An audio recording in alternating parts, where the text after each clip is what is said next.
What's good, everybody?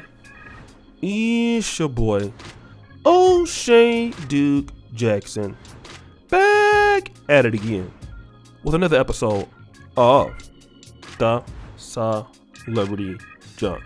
So, guys, Brother Tariq Nasheed has come out with some information that is, for me, a little troubling. And it has to do with the Hidden History Museum. And what has gone down is that the Hidden History Museum has been vandalized several times. And I didn't know this until today. But I just would not understand who would want to do that. I know that, he has enemies out there. The brother raised a lot of money, almost every project, and that could hit a lot of people in their feelings. But I'm gonna let the brother Tariq Nasheed build on what has been happening, and then I'm gonna come back and give some more commentary. Last night at the Hidden History Museum, some white Hispanic dudes came and they vandalized the building. Again, we've been vandalized there a few times with spray paint and graffiti and all of that. So we've been hit a few times. First time was before we even opened the place. We talked about that. There were a couple of times within the last about 2 months.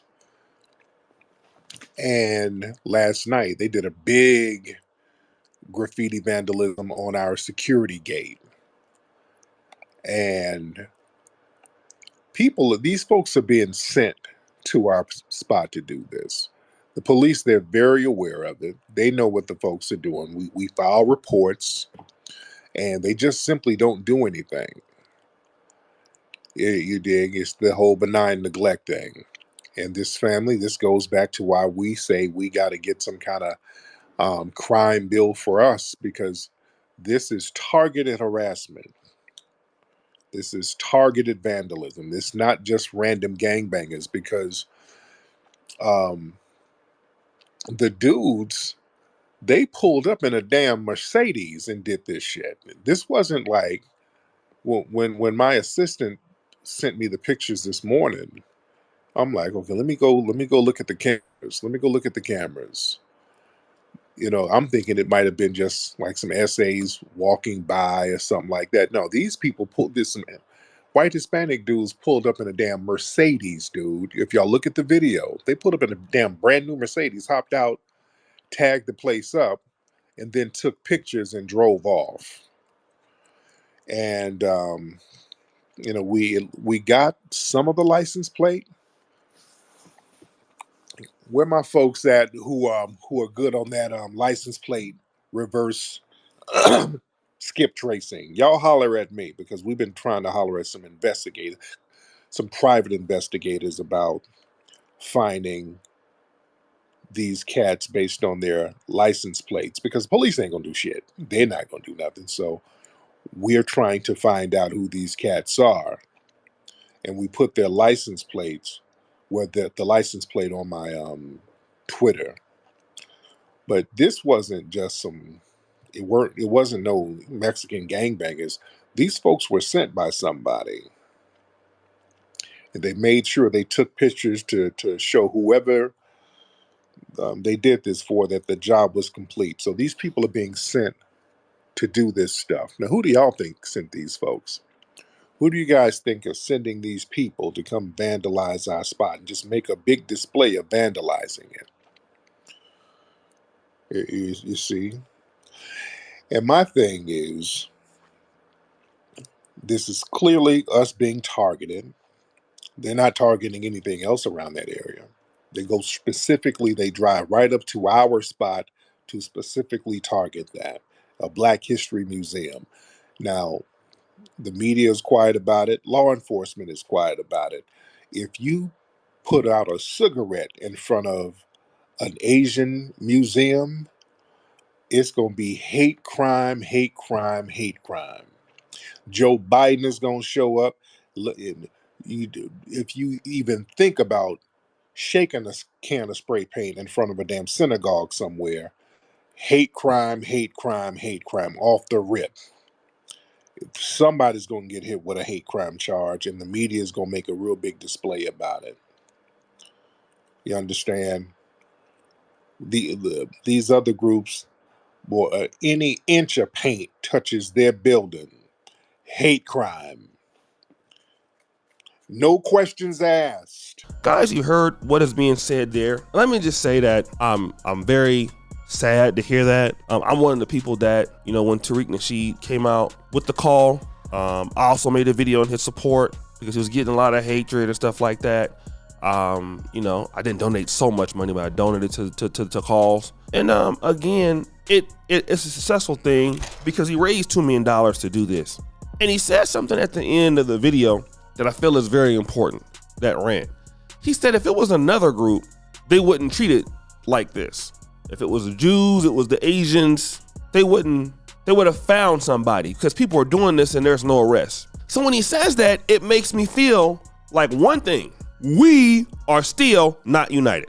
That's what that means. The other groups are united and we are not. Meaning that it's some more that in their eyes, they don't got no respect for us, okay? And this is what we gotta teach our people, the blacks. We have to be outraged about things like this. And you guys know, I'm a very proud African-American, but I'm a Pan-African at the same time. And the lack of apathy that we tend to have for our issues, it's sad.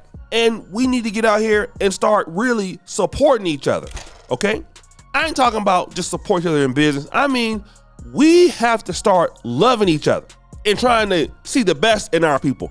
I'm gonna be honest. 10 years ago, I was taught, look, stay away from your group, get away from people in the black world, all of them. Go to white America, get a job, and that's it. Get to college, hopefully you get a black wife, don't bring no white woman home, all right? And then once you do that, you get your ass up out of here and raise your kids to do the same thing. But what I have found out is I started looking in the good in our people. That's been the difference in the last 10 years of my life has been looking for the good. Now, don't get me wrong. I do get my roast on, and my criticism on my YouTube channel. But man, when I started looking at the good in our community, great things happen when you look at the good of your people. You start viewing them a different way. So when things like this happen, you be like, oh no, we're not gonna stand for that.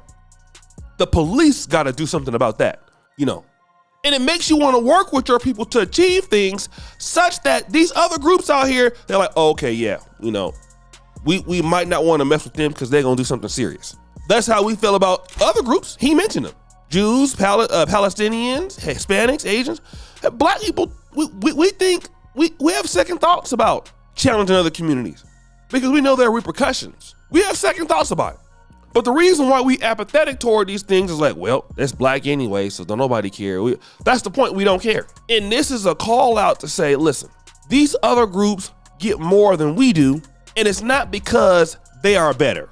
It's not because of lack of funding that we have. We can fund our own stuff. Brother Tariq Nasheed, listen, Brother Tariq pulls this off like nobody I've ever seen on YouTube or on the internet ever before. Every project is funded by the community, all right? Everyone. So can we raise money to do things we need? Too much money out there. We ain't worried about that. Ability, ain't worried about that. Good looks, ain't worried about that. Talking about the sisters now. I want y'all trying to clip that point. We're not worried about that. Talent, ain't worried about it. But now, if you don't have no unity with your people, you're gonna get vandalized, and then ain't nobody gonna be able to say nothing because nobody care. That's the difference between our groups and the other groups. We have to stay more on code, okay? We missing that in this generation than our predecessors. And because we look at the bad of every time we talk about black people, we got something negative pretty much to think about, many of us, which causes us not to care about things when it affects the people in your community. And you can think about, well, that's just hidden history museum, that don't affect me. Yeah, it does, because it could be your business next. It does affect you. Yes, it does. I will go so far as, even if you're not an FBA or African American, you could be Nigerian. You think that they won't do that to you? Well, that's just happened to the African American business. Just keep living. You're next. You're next. Everybody who is black is at risk of that happening to your business. Because whoever doing it don't care that you're African American, and don't care that you're a Nigerian American, and don't care you Ghanaian American, don't care you Jamaican. They don't care. That's not for them to care about. They ain't worried about that. And when you're not actively seeking to do something about it, well, that's just gonna go head on and make them become more valiant. They gonna show courage and determination in that. Okay? So guys, what do you think? It's your boy, O'Shea Duke Jackson, back at it again with another episode of The Celebrity Jump. Appreciate you for all you do, skirt the bell. We're out.